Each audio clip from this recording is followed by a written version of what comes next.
Hello मेरे प्यारे दोस्तों। आज हम चालू करने वाले हैं एक धमाकेदार नए एनिमे को। ये एनिमे अटैक ऑन टाइटन से इंस्पायर्ड है क्योंकि इसमें भी दीवार है, लेकिन अमीर और गरीब के बीच इसमें एक्शन और इमोशन काफ़ी अच्छे हैं। हमारे मेन कैरेक्टर में गुस्सा भरा हुआ है, उसे बदला चाहिए, पर वो क्यों और कैसे, इसका जवाब हमें एनिमे में मिलेगा। तो चलो शुरू करते हैं। कहानी की शुरुआत में हमें एक लाइन देखने को मिलती है कि ऐसा कहा जाता है कि अगर किसी चीज़ या सामान का आप अच्छे से ख्याल रखो तो उस चीज़ के अंदर आत्मा आ जाती है। लेकिन उसी सामान को अगर आप कचरा समझ के फेंक दो, तब उसमें क्या आता होगा। वही हम एक शहर को देखते हैं जो कि लग्जरियस लग रहा था। सबने सफ़ेद और साफ कपड़े पहने हुए थे, जैसे इस शहर में गंदगी का नामो निशान भी ना हो। इसी शहर में एक घर में एक छोटी बच्ची थी जिसकी नई डॉल थी, वो फट जाती है। उसे छिलकर आराम से ठीक किया जा सकता था, पर ये लोग उस फटी डॉल को कचरे में फेंक देते हैं। हमें फिर से एक लाइन दिखाई जाती है कि इंसान किसी भी चीज़ को बड़ी आसानी से कचरा बना देते हैं, जैसे कि वो बिल्कुल बेकार है और अब उनके किसी काम नहीं आएगी। वो ऐसा दूसरे इंसानों के साथ भी करते हैं। आगे वो कचरा टनल से होते हुए एक ट्रक में इकट्ठा हो रहा है और वो ट्रक इसे वेयर हाउस में ले जाके फेंक देते हैं। इसी बीच हम एक मास्क वाले लड़के को भी देखते हैं जिसका नाम रूडो है। वो वेयर हाउस के अंदर जाके कचरे में कुछ ढूंढने लगता है, लेकिन एक गार्ड उसे पकड़ लेता है। गार्ड समझ जाता है कि ये वही कचरा चोर है जो उनके सुंदर शहर को गंदा करने में लगा हुआ है। वो अलार्म बजा देता है और रूडो को सरेंडर करने को बोलता है, और रूडो उन पे कचरा फेंक कर वहाँ से भागने लगता है। वो लोग उस पर गोली भी चलाते हैं, लेकिन रूडो उनसे बच जाता है। पर एक गोली उसके हाथ को छूकर निकल जाती है, लेकिन फिर भी रूडो यहाँ से बचकर भाग निकलता है। बाहर आके रूडो मन में बोलता है, मैं किसी का कुछ नहीं बिगाड़ रहा कमीनों। हम उसकी बैग में फटी हुई डॉल को देखते हैं। वही टाउन में लड़कियां आपस में बात कर रही थी। तुमने सुना क्या वो कचरा चोर कल भी आया था? आखिर कचरे की चोरी कौन करता है? वो जरूर झोपड़ियों में रहने वाला होगा। वही इनकी बातें एक आदमी सुन रहा था, जिसके कपड़े थोड़े मैले थे, क्योंकि ये आदमी झोपड़ी में रहने वाला है। ये लोग झोपड़ियों वालों को बहुत नीची नज़रों से देखते हैं। वो लड़कियां कहती है कि जरा देखो ये कितना गंदा लग रहा है। ये लोग हमारे जमीन पर आते ही क्यों है? उस आदमी का नाम रेक्लो है। वो एक गेट खोलकर वहां से बाहर निकल जाता है और हम देखते हैं कि यहाँ एक बड़ी दीवार बनी हुई थी और दीवारों के दोनों तरफ जमीन आसमान का फर्क था। एक तरफ सब कुछ आलीशान और सुंदर था, तो दूसरी तरफ सब कुछ गंदा, पुराना और मैला था। वो दीवार अमीर और गरीब को अलग रखने के लिए थी, और इन गरीबों को ही झोपड़ियों वाला कहते हैं। गरीबी वाली साइड में भी कचरे वाले चोर की बात हो रही थी कि उसके चक्कर में हम लोगों पर कोई मुसीबत ना आ जाए। तभी हम रूडो को देखते हैं, जो कि उस डॉल को ठीक करने में लगा हुआ था। तभी उसके पास एक लड़की आती है जिसका नाम चीवा है। चीवा रूडो को डांटने लगती है कि वो फिर से कचरा उठा लाया। शहर के लोग अपने कचरे को लेकर बहुत सीरियस थे। अगर उन्होंने रूडो को पकड़ लिया तो पता नहीं उसके साथ क्या करेंगे। तो उसे ये कचरा चोरी बंद कर देना चाहिए। रूडो बोला, अमीर लोग ऐसी चीज़ें भी फेंक देते हैं जो बिल्कुल ठीक होती है, और उन चीज़ों के लिए मुझे बुरा लगता है। इसलिए मैं उन चीज़ों को ठीक करके बेच देता हूँ और थोड़े बहुत पैसे कमा लेता हूँ। वो तभी वहाँ 3 लड़के आ जाते हैं और रोडो का मज़ाक बनाने लगते हैं कि इसमें से कितनी बदबू आ रही है। युवा को इसके साथ नहीं घूमना चाहिए। ये हमेशा गंदे ग्लव्स पहने रखता है। इसने तुम्हें टच कर दिया तो तुम बीमार हो जाओगे। युवा बोली, उसे रूडो से कोई प्रॉब्लम नहीं है। हम सभी झोपड़पट्टी में रहते हैं, तो हम सब एक समान हैं। असल में ये झोपड़पट्टी वाला एरिया क्रिमिनल्स का कैद करने के लिए बनाया गया था, और ये सब लोग किसी न किसी क्रिमिनल्स के वंशज हैं। यानी अपने बाप दादा के कर्मों की सज़ा इन्हें मिल रही है। ये अपनी इमेज सुधारने के लिए बहुत मेहनत करते हैं, लेकिन रोडो के बाप ने सारी मेहनत बेकार कर दी थी, क्योंकि उसने ढेर सारे लोगों का खून कर दिया था। अब ये सुन रूडो बहुत गुस्सा हो जाता है, और उसकी आँखें देख ये तीनों डर के यहाँ से भाग जाते हैं और बोलते हैं कि जैसा बाप वैसा बेटा, ये भी अपने बाप की तरह किसी दिन कातिल बनेगा। जीवा अब रूडो से बोलती है कि तुम बिल्कुल अपने बाप जैसे नहीं हो, मुझे तुम पर भरोसा है। तुम एक अच्छे इंसान हो और कभी किसी को नहीं मारोगे। ये बात सुन रूडो शर्माने लगता है, और हमें यहाँ पता चलता है कि वो चीवा को पसंद करता है। तभी चीवा की नज़र उस डॉल पर जाती है जिसे रूडो ने ठीक कर दिया था, और वो डॉल उसे बहुत अच्छी लगती है। असल में रूडो ये डॉल बेचने के लिए नहीं लाया था, बल्कि चीवा को गिफ्ट देने के लिए लाया था। पर इससे पहले कि वो चीवा को डॉल दे पाता, वहाँ उसकी मम्मी आ जाती है और वो चली जाती है। इसके बाद रूडो भी अपने घर आ जाता है, जहाँ रेक्टो उसकी टांग खींचने लगता है कि तुम वो डॉल उस लड़की के लिए लाए थे। रेक्टो ने इनकी सारी बातें सुन ली थी। वो बोला कि उसे सीधे अपने प्यार का इज़हार कर देना चाहिए। पर पहले ये बताओ कि कल रात को तुमने क्या गोल खिलाए है? वो आगे बोला कि हम इतने गरीब नहीं हैं कि तुम कचरा चोर बनते फिरो। पैसे कमाने का काम मुझ पर छोड़ दो और अपनी लाइफ को रिस्क में डालना बंद करो। रेक्टो ने रूडो को पाल पोस कर बड़ा किया है। वो उसका सगा बाप नहीं है, लेकिन उसके फादर जैसा है, और रूडो उसकी काफ़ी रिस्पेक्ट भी करता है। और उसकी मदद करने के लिए ही रूडो ये चोरी कर रहा था। तभी रेक्टो नोटिस करता है कि रूडो के हाथ पर चोट आई है। वो रूडो को अपने ग्लव्स उतारने को बोलता है, ताकि उसके हाथ पर पट्टी बांध सके। वो उसे चोरी करने से मना करता है, क्योंकि अगली बार उसे गंभीर चोट लग सकती है। हम देखते हैं कि रूडो के हाथ बहुत ही अजीब से दिख रहे थे। ये और इसके लिए वो अपने बाप को जिम्मेदार बताता है, और इन हाथों को छुपाने के लिए ही वो हमेशा ग्लव्स पहनता है। रेक्टो बोला, बड़ा क्राइम करने का मतलब है मौत की सज़ा, और यहाँ मौत की सज़ा देने के लिए अपराधी को पीठ में फेंक दिया जाता है। सदियों से यही परंपरा है। रूडो के फादर को भी पीठ में फेंक दिया गया था, तो रूडो को खुद का थोड़ा ख्याल रखना चाहिए। रूडो याद करता है कि जब से उसने होश संभाला है, तब से उसके हाथ ऐसे ही है। कभी-कभी उनमें बहुत ज़्यादा दर्द भी होता है, और लोग उसे अलग नज़रों से घूरते हैं। तब रेक्टो ने उसे ये ग्लव्स दिए थे, जिन्हें पहनने के बाद से रूडो का दर्द भी कम हो गया, और वो रेक्टो का एहसान कभी नहीं चुका पाएगा। रेक्टो फिर से रूडो की टांग खींचने लगता है कि उसे जल्दी चिवा से अपना प्यार का इज़हार कर देना चाहिए, वरना कोई और उसे उड़ा ले जाएगा। दोनों इस बात पर बहस करने लगते हैं, और वही इनके घर के बाहर कोई अनजान शख्स खड़ा था। अगली सुबह रेक्टो रूडो से कहता है कि थोड़ा स्माइल करना सीखो, वरना अच्छे नहीं दिखोगे। इसके बाद रूडो उस डॉल को लेकर बाहर निकल जाता है और चिवा को ढूंढने लगता है। उसे पीठ भी दिखाई देता है। दोस्तों, पीठ एक बहुत बड़ा गड्ढा है, जिसमें ये लोग अपना सारा कचरा डालते हैं, और अगर कोई क्राइम करता है, तो उसे भी पीठ में फेंक दिया जाता है। पीठ इतनी बड़ी और गहरी है कि किसी को नहीं पता कि इसका अंत कहाँ है। इन्हें उसमें अंधेरे के सिवाय कुछ नहीं दिखता। तभी चिवा वहाँ आ जाती है और रूडो से पूछती है कि वो यहाँ नज़ारा देखने आया है क्या? चिवा बोली, उनकी एरिया को जानबूझकर पीठ के पास बनाया गया था, ताकि इसे देखकर हम डरते रहे। अगर तुम कुछ भी बुरा करोगे तो तुम्हें पीठ में फेंक दिया जाएगा। तो इन्हें ना चाहते हुए भी ये नज़ारा देखना पड़ता है। और वो आगे बोली, मैं नहीं चाहती कि रूडो को भी किसी दिन पीठ में फेंक दिया जाए, और वो अगर कचरा चोरी करने के लिए पकड़ा गया तो उसे ज़रूर पीठ में फेंक दिया जाएगा। रूडो बोला, कल रेक्टो ने भी यही कहा था। केवा बोली कि उन्हें तुम्हारी चिंता है, क्योंकि वो भी तुमसे प्यार करते हैं। अब रूडो ये सुन के चौंक जाता है। वो भी प्यार करते हैं? मतलब? तो अनजाने में चिवा ने कन्फेस कर दिया था कि वो रूडो से प्यार करती है। ये सुन के रूडो शर्म से अपना मुंह ढक लेता है और बोलता है कि मैं ये डॉल तुम्हारे लिए ही लाया था, पर ये कचरा है, तो शायद ये तुम्हें उतनी पसंद नहीं आएगी। चिवा उस डॉल को ले लेती है और बोली कि वो इसे हमेशा अपने साथ रखेगी। ये सुन के रूडो की खुशी का ठिकाना नहीं रहता। वो ये सब रेक्टो को बताने के लिए भागने लगता है। रास्ते में वो कुछ पुलिस वालों से टकराता है। उसने सोचा पता नहीं वो यहाँ क्या कर रहे थे। रूडो फिर भागकर अपने घर की तरफ जाता है और सोचता है कि लेकिन मैंने तो चीवा को साफ-साफ बोला ही नहीं। रेक्टो कहेगा कि वापस जाकर उसे ढंग से प्रपोज़ करो। वो दरवाज़ा खोलकर अंदर जाता है, तो उसके होश उड़ जाते हैं, क्योंकि एक आदमी ने रेक्टो के पेट में तलवार घुसा दी थी। रूडो गुस्से में उस आदमी की तरफ भागता है, तो वो आदमी उसकी पिटाई करके उसे बाँध देता है। उसके पास एक बुक भी थी, जिसे लेकर वो वहाँ से जाने लगता है, पर वो रूडो को कुछ नहीं करता।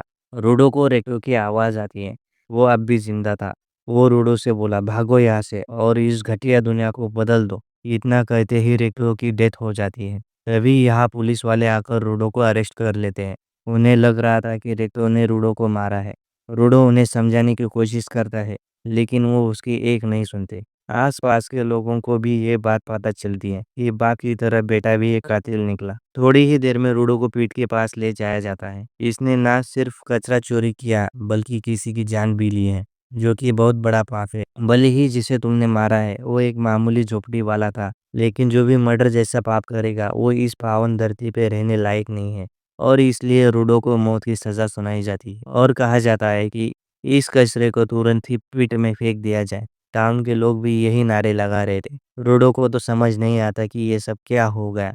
वो भीड़ में चिहुआ को भी देखता है और उसे बताने की कोशिश करता है कि रेक्टो को किसी ने मार दिया है। तुम्हें उसके कातिल को ढूंढना होगा। पर चिहुआ बोली कि मैंने तुम पर भरोसा किया था, पर तुम सच में कातिल के बेटे निकले। वो उसकी दी हुई डॉल को वहीं फेंक कर चली जाती है। लोग नारे लगा रहे थे कि इस कचरे को फेंक दो। रोडो बोला, असली कचरा तो तुम लोग हो, जिनमें खुद का अपना दिमाग नहीं है। तुम्हारे पास आंखें और कान है, लेकिन उनसे ना तो तुम कुछ सुनते हो ना देखते हो। तभी उसे भीड़ में वही आदमी दिखाई देता है जिसने रेक्टो को मारा था, और इतने में ही रूडो को पीठ में फेंक दिया जाता है। गिरते हुए रूडो बोला कि मैं तुम सबको नर्क में भेजूंगा, तुम सब लोगों को मैं मार डालूंगा। रूडो काफी देर तक पीठ में गिरता ही रहता है, और जब उसे होश आता है तो वो कचरे के ढेर पर पड़ा हुआ था और जिंदा था। उसे अपने आसपास कचरे के अलावा और कुछ नहीं दिखता। ये वही कचरा था जो लोगों ने इतने सालों से पीठ में फेंका है। और तभी रूडो अपने पीछे एक बड़े से मॉन्स्टर को देखता है जो कि पूरा कचरे से बना हुआ था। उसे देख के रूडो फ्लैशबैक में चला जाता है। वो हमेशा सोचता था कि जिन लोगों को क्रिमिनल और कचरा समझ के पीठ में फेंक दिया जाता है, उनका होता क्या होगा।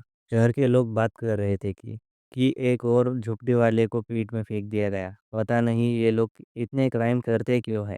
रूडो सोचता था इन लोगों के दिमाग में ही कचरा भरा है। प्रेजेंट में रूडो खुद अब पीठ में आ गया है। वो एक बड़े मॉन्स्टर से बच के भाग रहा था जो कि पूरा कचरे से बना था। वो मॉन्स्टर दहाड़ता है जिससे वहाँ कुछ और भी कचरे से बने मॉन्स्टर आ जाते हैं और वो रूडो को चारों तरफ से घेर लेते हैं। रूडो सोचता है कि ये चीज़ आखिर है क्या और ये चल फिर कैसे पा रहा है। रूडो उनसे जान बचा के भागता रहता है। तभी उसे एक इंसान की खोपड़ी भी मिलती है। वो ऊपर की तरफ देखकर चिल्लाता है, तुम कमीने मुझे इस नर्क में कैसे फेंक सकते हो। रूडो अब एक घाटी से नीचे फिसल जाता है। इस जगह की हवा में इतना ज़्यादा कचरा और पोल्यूशन था कि रूडो को सांस लेने में भी दिक्कत हो रही थी। उसने बोला, मुझे यहाँ से निकलना होगा, वरना वो ऐसे ही मर जाएगा। मुझे कोई सेफ जगह ढूंढनी होगी, लेकिन मेरे सामने तो बस एक कचरे का समंदर है। ऐसी जगह पर मुझे कोई सेफ प्लेस कहाँ मिलेगी। तभी उसे खून की उल्टी होने लगती है और वो मॉन्स्टर भी उसके पास आ जाते हैं। रूडो सोचता है कि क्या मैं ऐसे ही मर जाऊंगा, मैं कुछ कर भी तो नहीं सकता। तभी उसे रेटो की याद आने लगती है और वो सोच लेता है कि वो नहीं मर सकता। मुझे बदला लेना है उन लोगों से जिन्होंने मुझे अपराधी घोषित कर दिया, उन लोगों से जिन्होंने मुझे इस पीठ में फेंक दिया। और सबसे पहले उस कमीने को ढूंढना है जिसने रेक्टो को मारा था, और तब तक मुझे जिंदा रहना होगा। तभी रूडो के ग्लव्स में किसी तरह की एनर्जी आ जाती है। उसे अपने सामने कुछ चीज़ें चमकती हुई दिखाई देती है और वो एक पाइप उठा लेता है। और जब वो मॉन्स्टर उसे खाने आता है तो रूडो उस पाइप से उस मॉन्स्टर के मुंह पर मारता है। वही एक आदमी दूर बैठे ये सब देख रहा था। रूडो अब उस पाइप से मॉन्स्टर को पीटने लगता है और वो अलग अलग चीज़ों को उठाकर उनसे लड़ रहा था, लेकिन खराब हवा की वजह से उसकी हालत खराब होती जाती है। तभी दो मॉन्स्टर उसे खाने आते हैं और हम फिर से वो रेड एनर्जी देखते हैं। उसकी मदद से रूडो एक मॉन्स्टर की गर्दन उड़ा देता है और फिर एक पतरे का टुकड़ा उठा के दूसरे मॉन्स्टर को डिस्ट्रॉय कर देता है। मानो उसके अंदर कोई सुपर पावर आ गई है। वो जिस भी चीज़ को छू रहा था वो हथियार बनती जा रही थी। लेकिन वो सबसे बड़ा मॉन्स्टर अब भी बाकी था जो कि रूडो को दूर उछाल देता है। रूडो देखता है कि वो किसी आदमी के सामने जाके गिरा है जिसके हाथ में एक छाता है और इस आदमी ने अपने मुंह पर किसी तरह का मास्क पहना हुआ है। वो आदमी रूडो के मुंह पर भी मास्क पहना देता है जिससे रूडो अब ठीक से सांस ले पा रहा था। वो उस आदमी से पूछने लगता है कि तुम यहाँ रहते हो, ये जगह क्या है, वो मॉन्स्टर क्या था। वो आदमी रूडो से कहता है कि शांत रहो। रूडो बार बार उससे सवाल कर रहा था और वो उसे बार बार चुप रहने बोलता है। अब गुस्से में वो आदमी भी चिल्लाने लगता है कि तुम लोगों ने यहाँ पर कचरा फेंका है और मैं तुम्हें कब से चुप रहने को बोल रहा हूँ, पर अब उस कचरा मॉन्स्टर ने हमें सुन लिया। वो कचरे से बने मॉन्स्टर है तो तुम उन्हें ऐसे ही खत्म नहीं कर सकते, और वो लोगों के साउंड पर रिएक्ट करते हैं। इसलिए मैं तब से तुम्हें चुप रहने के लिए बोल रहा था। मैं तो इतना चिल्लाता भी नहीं हूँ, ये सब तुम्हारी गलती है। वो मॉन्स्टर इनके ठीक पीछे आ गया था। ये आदमी अब अपने छाते में किसी तरह की एनर्जी डालकर उसे हथियार में ट्रांसफ़ॉर्म कर लेता है। वो मॉन्स्टर इसकी तरफ हाथ बढ़ाता है, तो ये आदमी अपने छाते को किसी तरह घुमाने लगता है, जिससे उस मॉन्स्टर का हाथ कट जाता है और उसे काटने के बाद वो कचरा मिट्टी बन जाता है। इनके सामने अब ढेर सारे मॉन्स्टर्स आ जाते हैं और ये आदमी बिजली की रफ्तार से एक ही बार में सबको मार देता है। रूडो सोचता है कि ये कैसी पावर है। अगर ये पावर मुझे मिल जाए तो मैं उन सबसे अपना बदला ले सकता हूँ। वो बड़ा मास्टर अब इस आदमी की तरफ एक पत्थर फेंकता है, जिससे ये अपने छाते से काट देता है। इसके बाद ये अपने छाते को बड़ा करके एक धमाका करता है, जिससे वो मॉन्स्टर पूरी तरह तबाह हो जाता है और उस आदमी का छाता बिल्कुल पहले जैसा नॉर्मल हो जाता है। रोडो पूछता है कि तुम कौन हो? मास्क उतारकर बोलता है, मेरा नाम इंजिन है और मैं एक क्लीनर हूँ। तभी उसे बदबू आती है और वो अपना मास्क वापस पहन लेता है और रूडो को डांटने लगता है, तुमने मेरा मास्क क्यों उतरवाया कमीने? तभी रूडो बेहोश हो जाता है। हमें रूडो का एक फ्लैशबैक आता है, जहाँ वो कुछ बच्चों से झगड़ा करके आया। उसने उनसे कहा था कि चीज़ों में भी जान होती है और वो उस पर हंसने लगते हैं। रेक्टो पूछता है कि तुमने उन्हें पलटकर मारा, जिस पर रूडो मना करता है। तो रेक्टो कहता है कि अच्छा किया। रेक्टो ने रूडो को बताया था कि अगर तुम किसी चीज़ का अच्छे से ख्याल रखो तो उसमें सोल आ जाती है। तो रूडो को लगा कि उसमें जान आ जाती है। रेक्टो बोला कि ये तो बस एक पुरानी कहानी है। लोगों ने अपने चीज़ों का ख्याल रखने के लिए इस कहानी को बनाया होगा, पर मैं इस बात पर यकीन करता हूँ। जैसे इस टॉवल में भी सोल है, जो तुम्हें इतने अच्छे से साफ कर देता है। रूडो पूछता है कि तो उस कुर्सी और उस टेबल में भी सोल है? रेक्टो हंसते हुए बोलता है कि हो सकती है। रूडो अब पूछता है क्या इन ग्लव्स में भी? रेक्टो कहता है कि अगर तुम इनका अच्छे से ख्याल रखोगे तो कुछ टाइम बाद इनमें भी सोल आ जाएगी। अब प्रेजेंट में रूडो को होश आता है। वो चेन से बंधा हुआ था, उसे इंजन ने बांधा था और वो उसे घसीट कर ले जाने लगता है। रूडो कहता है कि मुझे छोड़ दो, मुझे वापस ऊपर जाना है। तो इंजन कहता है कि ये नामुमकिन है। उस ऊपर वाली जगह को हम स्पेयर बोलते हैं और वहाँ से आने वाले लोगों को स्पेराइट। तो तुम इतना ऊपर क्या उड़ के जाओगे? और वो हमेशा चलता ही रहता है। तो आसान शब्दों में वापिस ऊपर जाना अभी तो नामुमकिन है। ये ख्याल मन से निकाल दो। रूडो बोलता है कि मैं वापिस जाऊंगा चाहे कुछ भी हो जाए। और तुमने कहा कि ये अभी पॉसिबल नहीं है। मतलब तुम कुछ तो जानते हो कि ऊपर कैसे जा सकते हैं। मुझे इस दुनिया के बारे में जानना है, उस मॉन्स्टर के बारे में भी और तुम्हारे पावर्स के बारे में भी। मैं भी इस पावर का यूज़ करके ऊपर रहने वाले कमीनों को मार दूँगा और जब तक तुम मुझे सब कुछ बता नहीं देते, मैं चुप नहीं बैठूँगा। इंजन बोलता है कि ठीक है, मैं तुम्हें सब बताऊँगा। वो उसे घसीटकर एक खाली जगह में लाता है, जहाँ पर एक घर था और वो रूडो को यहीं छोड़कर जाने लगता है। उस घर में से कुछ लोग निकल कर बाहर आते हैं। एक आदमी रूडो के पास आकर पूछता है, ये बच्चे तुम कहाँ से आए हो? ऊपर से आए हो क्या? रूडो कहता है कि हाँ, मैं ऊपर से गिरा हूँ। ये सुन के वो लोग अपने मास्क फेंक देते हैं और बोलते हैं कि तुम सच में ऊपर से आए हो। मैंने आज तक ऊपर से आए किसी भी इंसान को जिंदा नहीं देखा, लेकिन ये तो हमारी भाषा बोल सकता है। क्या ये सच में ऊपर से आया होगा? एक आदमी बोलता है कि ये जरूर सच कह रहा है। हमने आज तक सिर्फ डेड बॉडीज ही देखी है। जरा देखो तो कैसे बांध कर फेंका है बेचारे को। और वो उसकी चेन खोलने लगते हैं। रूडो सोचता है कि ये लोग उस इंजन से तो अच्छे ही लग रहे हैं, पर वो लोग रूडो को ट्रक में बांध देते हैं कि अब ठीक है, अब ये सोने का अंडा कहीं भागे नहीं जाएगा। असल में ऊपर से आए लोगों की बॉडीज़ को ये लोग अच्छी कीमत में बेचते हैं। कुछ लोग तो सिर्फ़ उनके कपड़ों के लिए भी अच्छे पैसे देते हैं और रोडो तो ज़िंदा है, तो ये तो बहुत ज़्यादा महँगा बिकेगा। अब कोई किसी स्पेराइट को क्यों ही खरीदना चाहेगा?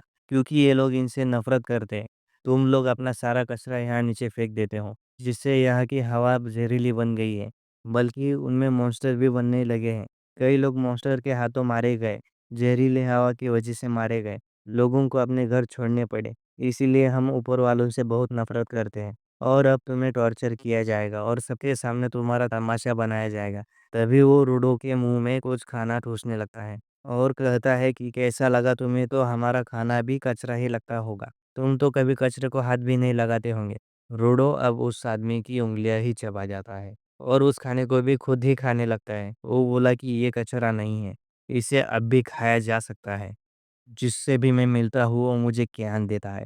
अमीर का वो, गरीब का ये, ऊपर वाले, नीचे वाले लोगों को ये अपने हिसाब से बाँटना बंद करो। इतना कहकर रूडो उन जंजीरों को ही तोड़ देता है और हम फिर से उसके आस-पास वो रेड एनर्जी देखते हैं, जिससे उसके आस-पास की चीज़ें उड़ने लगती है। इंजन दूर से ये सब देख रहा था। रूडो को रेक्टो की बात याद आती है कि अगर तुम किसी चीज़ का ख़्याल रखो तो उसमें सोल आ जाती है और वो सोल फिर तुम्हारी मदद करती है। रूडो समझ जाता है कि उसके ग्लव्स में पावर आ गई है। वो अब एक चेन को पकड़ लेता है। बाकी लोग बोलते हैं, क्या स्पेराइट भी इसी पावर यूज़ कर सकते हैं? इंजन बोला, जो लोग चीज़ में जान डाल सकते हैं और उनकी पावर्स को बाहर निकाल सकते हैं, उन्हें गिवर्स कहा जाता है। वो लोग अब रूडो को मारने उसकी तरफ भागते हैं, तो रूडो उन पर चेन से अटैक करने लगता है। एक आदमी कहता है कि वो चेन उससे छीन लो। एक गिवर को अपने ऑब्जेक्ट के बिना कुछ नहीं कर सकता। ये लोग उससे चेन दूर कर लेते हैं, तो रूडो एक टायर को उठा लेता है और उसे ट्रांसफॉर्म कर देता है, जो देख के सबके होश उड़ जाते हैं। ये तो एक से ज़्यादा ऑब्जेक्ट्स को यूज़ कर सकता है। रोडो उस टायर से सबको पीट देता है और फिर से उँगली वाले आदमी के पास जाता है, जो अब भी उसे गाली दे रहा था। रोडो उसे मारने वाला था, लेकिन तभी इंजन वहाँ आ जाता है और बोलता है कि शांत हो जा भाई, ये इतना बहुत है। अब जाके रोडो अपने होश में आता है और पूछता है कि अभी ये सब क्या हुआ? उसके हाथ में जो टायर था वो भी मिट्टी बनकर गिर जाता है।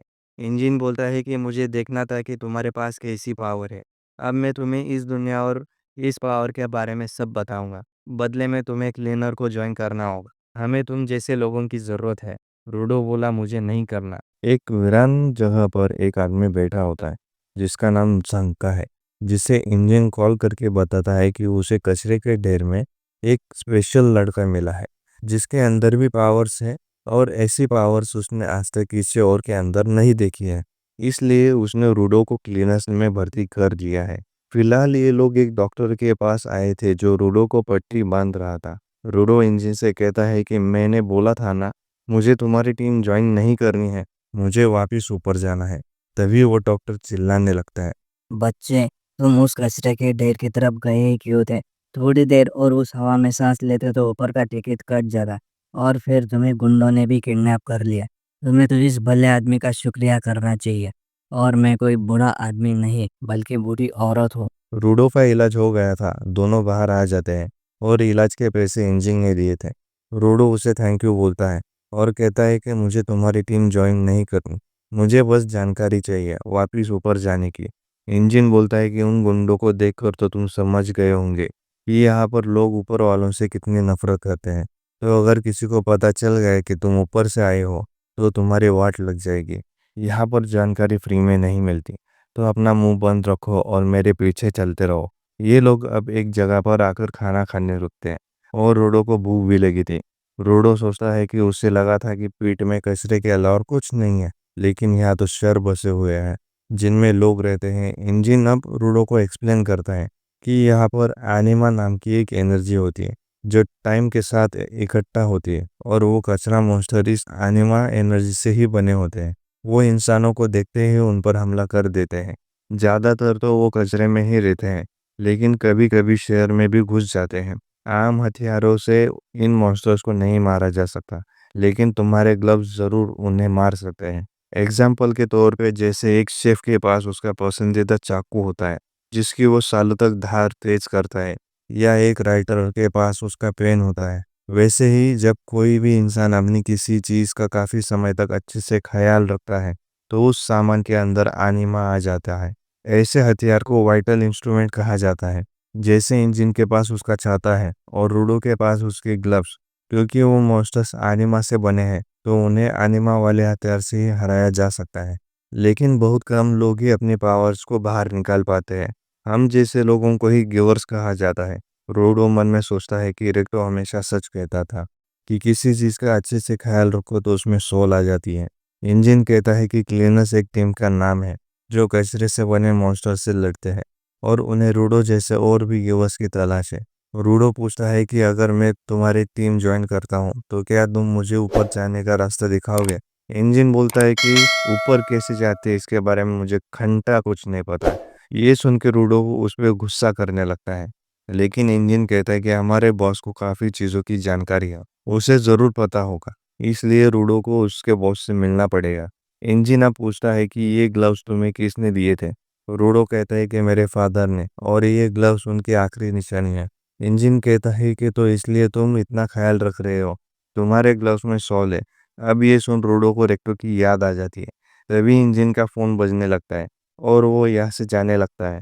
रूडो इंजन का शुक्रिया करता है उसे अब तक बचाने के लिए। इंजन उसे पैसों की एक पोटली भी देता है।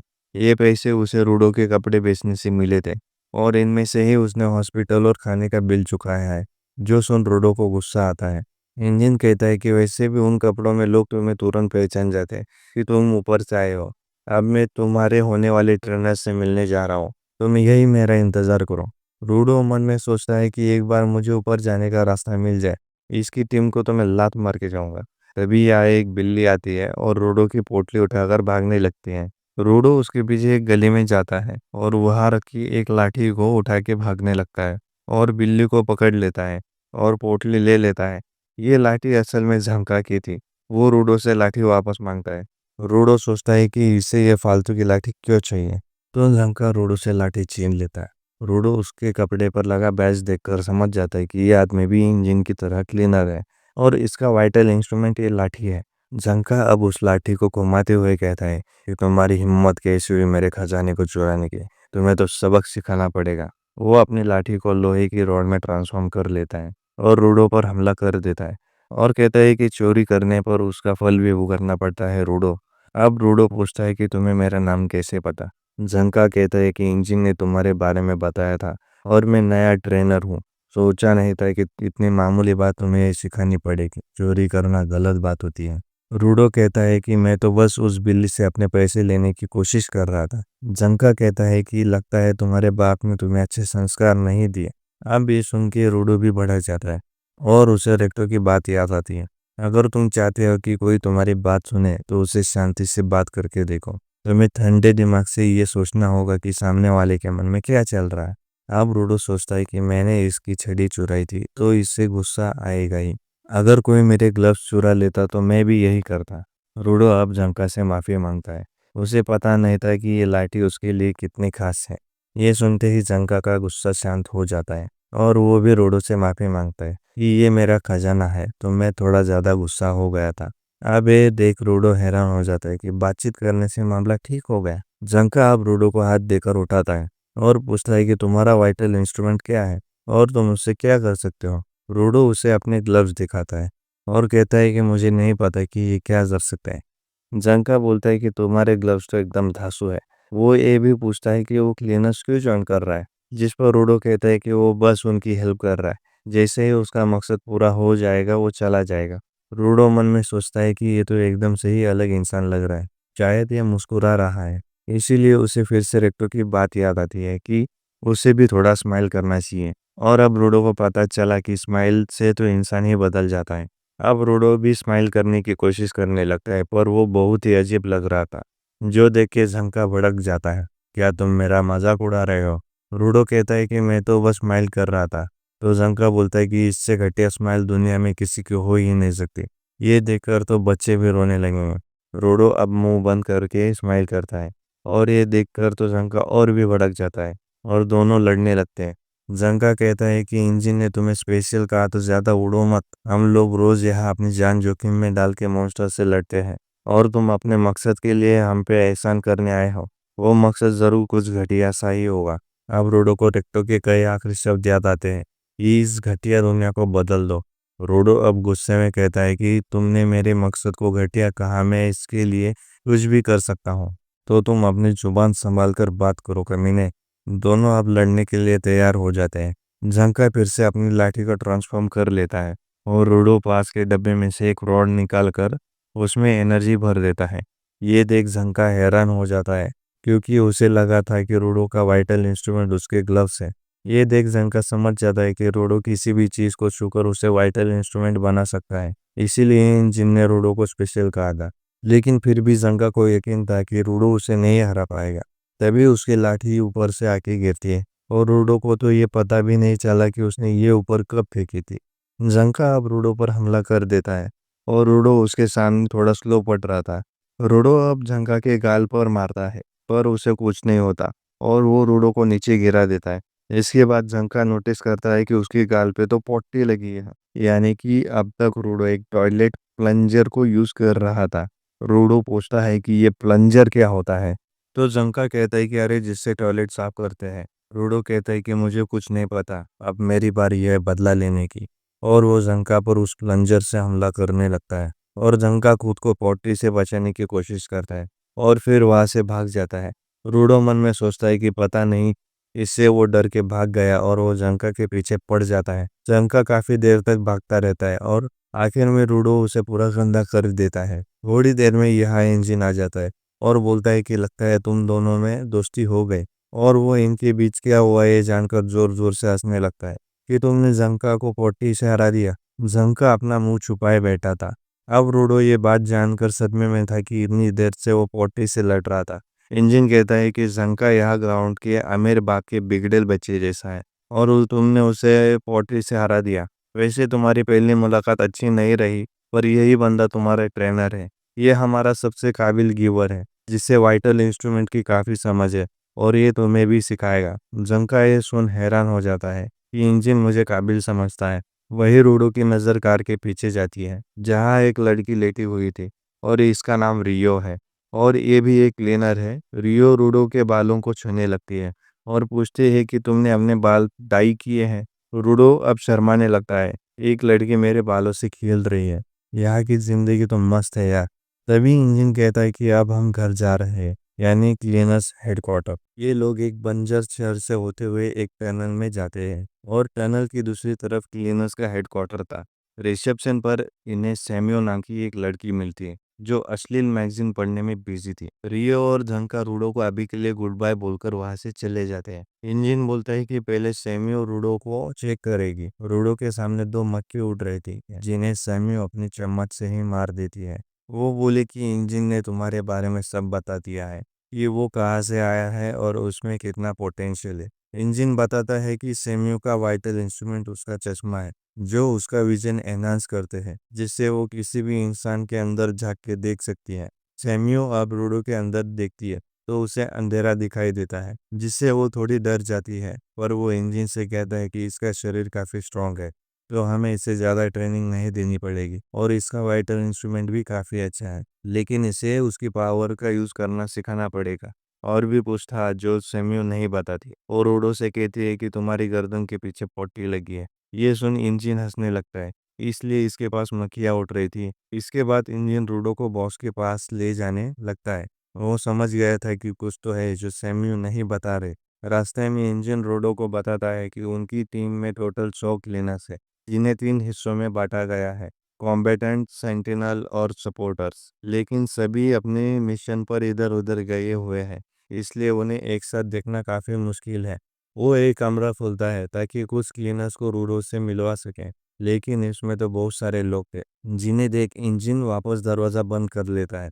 इसके बाद ये बॉस के कमरे के पास जाते हैं और रूडो तो बस ऊपर जाने का रास्ता पूछना चाहता था, लेकिन इंजन बोलता है कि यहाँ कुछ भी फ्री नहीं मिलता, इन्फॉर्मेशन भी नहीं, तुम्हें उसके बदले यहाँ काम करना पड़ेगा। और हाँ, बॉस से कभी मत पूछना कि उनका वाइटल इंस्ट्रूमेंट क्या है, क्योंकि ये बात तो हम क्लीनर्स को भी नहीं पता है कि उनका वाइटल इंस्ट्रूमेंट क्या है और उसमें कौन सी पावर है। लेकिन फिर भी हम सब बॉस के ऑर्डर्स मानते हैं, इसलिए नहीं कि हम उनसे डरते हैं, बल्कि इसलिए कि हमें बॉस पे भरोसा है। रूडो अब दरवाज़ा खोलता है और अंदर कोई नहीं था। जेम्यू बताती है कि बॉस तो किसी काम से बाहर गए हैं और कुछ दिनों बाद आएंगे। ये सुन रूडो गुस्सा हो जाता है क्योंकि वो तो यहाँ सिर्फ बॉस से बात करने आया था, पर उसे अब कुछ दिन इंतज़ार करना पड़ेगा। तभी रियो वहाँ आकर बोलती है कि तुम हमारे साथ काम पर क्यों नहीं चलते। जब तक बॉस वापस नहीं आ जाते तब तक रूडो ऑफिशियली क्लीनर नहीं बन सकता है और वो रियो को करीब से अपना काम करते हुए तो देख सकता है। उसे मज़ा आएगा और इसमें वो एक दूसरे को अच्छे से जान भी लेंगे। ये सब सुन रूडो की बोलती बंद हो जाती है। इसके बाद सेम्यू इनका मिशन एक्सप्लेन करती है। पॉल्यूटेड जोन के पास एक टाउन है जिसके बैरिकेड्स पर छोटे कचरा मॉन्स्टर्स हमला कर रहे हैं और हमें उनको जाके खत्म करना है। रूडो पूछता है कि पॉल्यूटेड जोन क्या होता है। सैम्यू बताती है कि इस जगह को 3 हिस्सों में बांटा जाता है, सेफ जोन जिनमें इंसान रहते हैं और पॉल्यूटेड जोन जिसमें कचरा मॉन्स्टर रहते हैं। और जिस जगह पर रूडो गिरा था उसे नो मैंस लैंड कहते हैं, जो सबसे खतरनाक होती है। और अब तक हमें 6 नो मैंस लैंड के बारे में पता है, क्योंकि ज़्यादातर लोग उनमें ज़्यादा ही मर जाते हैं और इनमें बहुत बड़े कचरा मॉन्स्टर्स होते हैं। तुम्हारी किस्मत अच्छी थी कि इंजन ने तुम्हें वहां से निकाल लिया। वो अब इंजन से पूछती है कि वैसे तुम वहां क्या कर रहे थे। इंजन कहता है कि मैं तो बस पैर फैलाने गया था। सेम्यू अब रूडो को मांस देती है और बताती है कि पॉल्यूटेड जोन में हमेशा मास्क पहन के रखना, वरना वो बहुत जल्दी ही बीमार हो जाएगा। वही नो मैंस लैंड्स में तो बिना मास्क के 15 मिनट में ही मर जाएगा। इसके बाद वो रियो के साथ मिशन पर जाता है। वो बोली कि ये काम बहुत ही आसान होने वाला है, इसीलिए रूडो को सब ध्यान से देखना चाहिए। रूडो सोचता है कि जब वो स्पेयर में था तब उसे लगा नहीं था कि यहाँ नीचे कोई भी रहता होगा और जिन लोगों को पेट में फेंका जाता है वो मर जाते होंगे, लेकिन यहाँ तो पूरा शहर बसा हुआ है। मुझे नहीं लगता कि ऊपर वाले किसी को भी इसके बारे में पता होगा, लेकिन रूडो को ये कचरा नहीं बल्कि ये खजाना दिख रहा है। उसका बस चले तो वो इस सबको ठीक करके बेच दे। रूडो अब रियो से पूछता है कि ये लोग कौन है। रियो बताती है कि ये लोग भी क्लीनर्स है, लेकिन ये सपोर्टर्स ब्रांच में आते हैं क्योंकि इनके पास हमारी तरह पावर नहीं है, लेकिन फिर भी ये लोग काफ़ी इम्पोर्टेंट है। तभी एक आदमी रूडो से हाथ मिलाने आता है और रूडो का हाथ जोर से दबा देता है। इस आदमी का नाम ग्रेस है। रियो बताती है इसके हाथों की ग्रिप इतनी मजबूत है कि मॉन्स्टर के आर्मर को ये आसानी से तोड़ सकता है। रूडो अब सोचता है कि उसे मिशन को ध्यान से देखना चाहिए और जितना हो सके सीखना चाहिए। तभी बैरिकेड्स की तरफ ढेर सारे कचरा मॉन्स्टर आ जाते हैं जो दिखने में हिरन जैसे थे। इतने सारे मॉन्स्टर देख रूडो डर जाता है, लेकिन रियो कहती है कि टेंशन मत लो, ये वाले बहुत ही स्लो और कमज़ोर होते हैं। ये तो बैरिकेड्स पर डेंट भी नहीं मार पाएंगे। ये हिरन अब बैरिकेड्स पर सिर मारने लगते हैं। रोडो समझ जाता है कि ये मॉन्स्टर किसी जानवर की तरह दिखते हैं और बिहेव भी उसी जानवर की तरह करते हैं। तभी यहाँ पर बड़े भेड़ टाइप के मॉन्स्टर आ जाते हैं जो कि बैरिकेड्स को तोड़ने लगते हैं। रोडो रियो से कहता है कि कुछ करो। तब रियो कहते हैं कि टेंशन मत लो, सब ठीक है। ये लोग बस थोड़े ज़्यादा स्ट्रांग है और तुम बस हमें देखते रहो। इन्हें तो हम आसानी से हरा देंगे। फिर हम वापस जाकर तुम्हारे लिए एक वेलकम पार्टी भी रख सकते हैं। रूडो को समझ नहीं आता कि रियो इतनी चिल कैसे है। उसे बिल्कुल डर नहीं लग रहा। रियो कहती है कि यह ग्राउंड पर जिंदा रहना है तो अपना सिर ठंडा रखना सीखना पड़ेगा। रूडो भी ठान लेता है कि वो आपसे बिल्कुल चिल रहेगा। तभी एक बड़ा मॉन्स्टर यहाँ आके बैरिकेड तोड़ देता है, जिसे देख रूडो डर जाता है, लेकिन वो शांत रहता है। रियो कहती है कि उसने पहले कभी इतना कमाल का मॉन्स्टर नहीं देखा। रियो अब अपनी जेब में से एक कैंची निकालती है। यही उसका वाइटल इंस्ट्रूमेंट है। रियो अपनी कैंची का साइज बहुत बड़ा कर लेती है और उसे अपने पैरों से घुमाने लगती है। क्रिस कहता है कि वो उसका वाइटल इंस्ट्रूमेंट है, जिसका नाम रिपर है। ज़्यादातर लोग कैंची अपने हाथ से इस्तेमाल करते हैं, लेकिन रियो उन्हें पैरों से चलाती है। यानी ये गिवर्स अपने इंस्ट्रूमेंट को कैसे यूज़ करता है, ये उसी पे डिपेंड करता है। ग्रेस रूडो से कहता है कि भले ही वो देखने आया है, लेकिन उसे भी चौकन्ना रहना चाहिए। तभी एक भेड़ रूडो पे पीछे से हमला कर देती है, लेकिन ग्रेस उसे एक हाथ से रोक लेता है और उठाकर रियो की तरफ फेंक देता है, जिसे रियो अपनी कैंची से काट देती है और बाकी सपोर्टर्स से कहती है कि मेरी तरफ और मॉन्स्टर फेंकते जा। रूडो समझ जाता है कि सपोर्टर्स के पास पावर्स नहीं है, इसलिए वो कचरा मॉन्स्टर को मार नहीं सकती, लेकिन वो उन्हें कमज़ोर कर सकते हैं ताकि गिवर्स को उन्हें मारने में आसानी हो। और इस तरह ये लोग एक टीम की तरह लड़ते हैं। रियो ने सबको मार दिया था और बस वो बड़ा वाला मॉन्स्टर ही बचा था और रियो उससे लड़ने लगती। इधर छोटा मॉन्स्टर अब भी जिंदा था और वो एक सपोर्टर पर हमला करने लगता है, लेकिन रोडो बीच में आकर उसे बचा लेता है। रोडो बोलता है कि अगर मुझे इन्फॉर्मेशन चाहिए तो उसे क्लीनर्स को ज्वाइन करना पड़ेगा, पर वो किसी पर बोझ नहीं बनना चाहता। उसके हाथ में एक डंडा था जिससे रोडो ट्रांसफॉर्म करने लगता है और वो एक पिंजरे जैसा बन जाता है। रोडो को समझ नहीं आता कि ये उसने कैसे किया। वो मॉन्स्टर अपने दांतों से उस पिंजरे को तोड़ने वाला था, लेकिन तभी रियो यहाँ आकर उनसे खत्म कर देती है और रोडो की तारीफ करती है कि वो किसी की जान बचा रहा था। ग्रीस अब रियो से पूछता है कि उसने बड़े वाले को मार दिया क्या। रियो कहती है कि उसने उसके दो टुकड़े तो कर दिए थे, लेकिन फिर भी वो खत्म नहीं हुआ। ये बात बहुत अजीब है कि ये मॉन्स्टर वाइटल इंस्ट्रूमेंट से भी नहीं मर रहा था और कचरा मॉन्स्टर भी किसी जानवर की तरह ही होते हैं, तो उसके दो टुकड़े करने पर तो उसे मर जाना चाहिए था। रियो सोचती है कि अब वो इस मॉन्स्टर की इतने ज़्यादा टुकड़े करेगी कि वो कुछ कर ही नहीं पाएगा। ग्रीस कहता है कि ये एक नए तरह का मॉन्स्टर है, हमें इसकी रिपोर्ट्स करनी चाहिए और वो वहाँ से जाने लगते हैं। अब रूडो पूछता है कि मैं क्या करूँ, पर वो कुछ नहीं बोलती और मॉन्स्टर से लड़ने लगती है और उसके सिर के बाल काट देती है और देखती है कि उसके सिर के अंदर कुछ चमक रहा था। वो मॉन्स्टर अब पागल हो जाता है और उसका अटैक रूडो को भी लगता है। रूडो सोचता है कि मुझे तो उस कमीने को मारना था जिसने रेक्टो को मारा है और स्पेयर में रहने वाले सभी लोगों से बदला भी लेना था। लेकिन मैं तो अपनी ही पावर्स को नहीं समझ पा रहा, मैं यूजलेस हूँ। तभी ग्रेस रूडो को हाथ पकड़ लेता है और उसे लेकर भागने लगता है। रूडो को मोटिवेट भी करता है कि वो इतनी जल्दी हार ना माने। इधर रियो को मॉन्स्टर का वीक पॉइंट मिल गया था, जो कि उसके सिर में है, और वो उसी पर हमला करती है, जिससे मॉन्स्टर धूल बन के उड़ जाता है।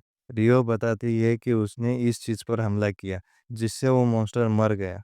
यही उसका पावर सोर्स था, और ये चीज बस एक चाकू थी। यानी कि ये जरूर एक वाइटल इंस्ट्रूमेंट होगा, लेकिन ये उस कच्चा मॉन्स्टर के अंदर गया कैसे? दूसरी तरफ हम उस आदमी को देखते हैं जो रूडो को बेचना चाहता था।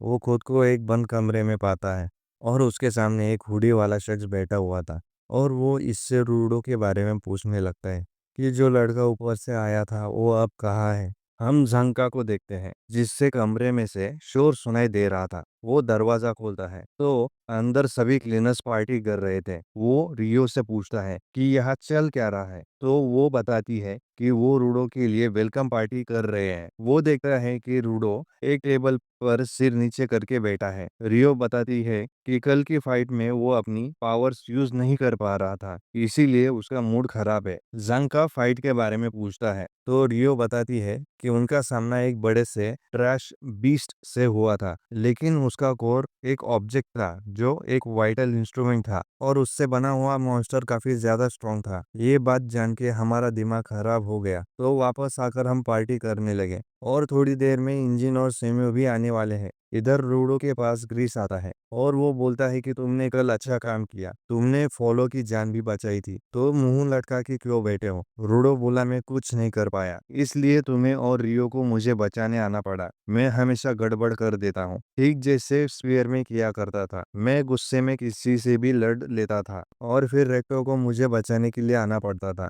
कल की फाइट में भी मुझे बस चुपचाप बैठ के देखना था, और मुझसे वो भी नहीं हुआ। मुझे जल्द से जल्द वापस ऊपर जाना होगा, वरना मैं लोगों के लिए मुसीबत खड़ा करता रहूंगा। ग्रेस फिर भी उसे थैंक यू बोलता है, क्योंकि ज्यादातर लोग सपोर्टर्स को कुछ नहीं समझते, वो उन्हें कमजोर और यूजलेस मानते हैं। लेकिन रूडो ने उनकी रिस्पेक्ट की। फॉलो ने इस टीम को इसलिए ज्वाइन किया क्योंकि वो ट्रैश बीस्ट को मारना चाहता है, लेकिन बिना पावर के वो ऐसा नहीं कर सकता। तो वो अब बस एक ऑब्जेक्ट का अच्छे से ख्याल रख रहा है, ताकि एक दिन वो भी गिवर बन जाए, और जब उसे पावर मिल जाएगी तब भी वो एक सपोर्टर ही रहेगा, ताकि सबको ये बता सके कि सपोर्टर्स का काम भी इम्पोर्टेंट होता है। वो रूडो से पूछता है कि तुम क्या चाहते हो? जब तुम ऊपर थे तब तुम क्या करना चाहते थे? रूडो को कुछ समझ नहीं आता, तो ग्रीस उसे खुद पर भरोसा रखने को बोलता है। तभी इंजन यहाँ आता है और रूडो से पूछता है कि उसने कुछ खाया कि नहीं। रियो, जंका और ग्रीस भी उसे अपने साथ खाना खाने को बुलाते हैं, और रूडो उसके साथ खाने बैठ जाता है। इसके बाद गॉब नाम का एक लड़का दीवार पर पेंटिंग बनाने लगता है। दूसरी तरफ हम उसी आदमी को देखते हैं जिसने रूडो को पकड़ा था। उसने अनजान आदमी को रूडो के बारे में सब कुछ बता दिया था, और वो अनजान आदमी उसे जान से मार देता है, और बोलता है कि ये रूडो तो एक काफी अच्छा तोहफा रहेगा। दूसरी तरफ हम सेम्यू को देखते हैं,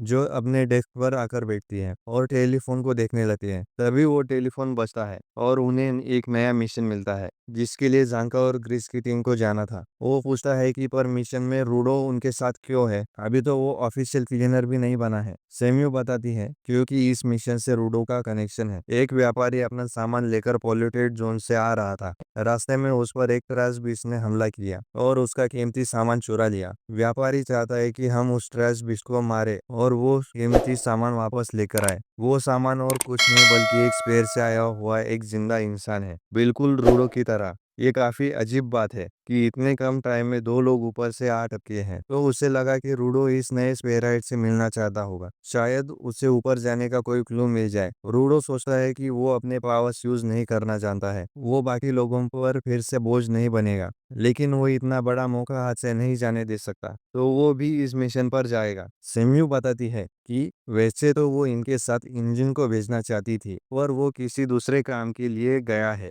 और उसी ने बोला है कि मेरी जगह झांका को भेज दो। ये सुन के झांका बहुत खुश हो जाता है। इसके बाद ये लोग मिशन पर निकल पड़ते हैं। रूडो ग्रीस से पूछता है कि वो अपने साथ कोई वेपन क्यों नहीं रखता, जिस पर ग्रीस कहता है कि उसके दोनों हाथ ही काफी हैं। एक दूसरा आदमी बताता है कि ग्रीस अपने साथ एक तालिस्मान रखता है और मिशन पर जाने से पहले उसकी पूजा करता है, ताकि सब लोग सेफ रहे। ग्रीस कहता है ही कि ये तो काफी सस्ते में उसे मिल गया था और प्रे करने में किसी का नुकसान तो नहीं है। तभी इनके पीछे एक लड़का आ जाता है और बोलता है कि वही वो व्यापारी है जिसने इन लोगों को मिशन पर बुलाया है। रूडो उसे ढेर सारे सवाल करने लगता है कि वो स्फेराइट कैसे दिखता था, उसने कुछ बताया था कि नहीं। व्यापारी कहता है कि वो बेहोश था तो उसने कुछ नहीं पूछा। इन्हें जल्दी उसे ढूंढकर ट्रांस बीच से बचा लेना चाहिए। रूडो पूछता है कि तुम उसे बेचने का तो नहीं सोच रहे ना। व्यापारी कहता है कि बिल्कुल नहीं, बल्कि उसे तो उसकी चिंता है। जंग का मन में सोचता है कि कोई ट्रांस बीच किसी इंसान का किडनैप क्यों ही करेगा, यहाँ कुछ तो गड़बड़ लग रही है। व्यापारी इन्हें एक बिल्डिंग दिखाता है और कहता है कि वो मॉन्स्टर उसी के अंदर गया था। ये लोग अब उस बिल्डिंग के अंदर जाते हैं।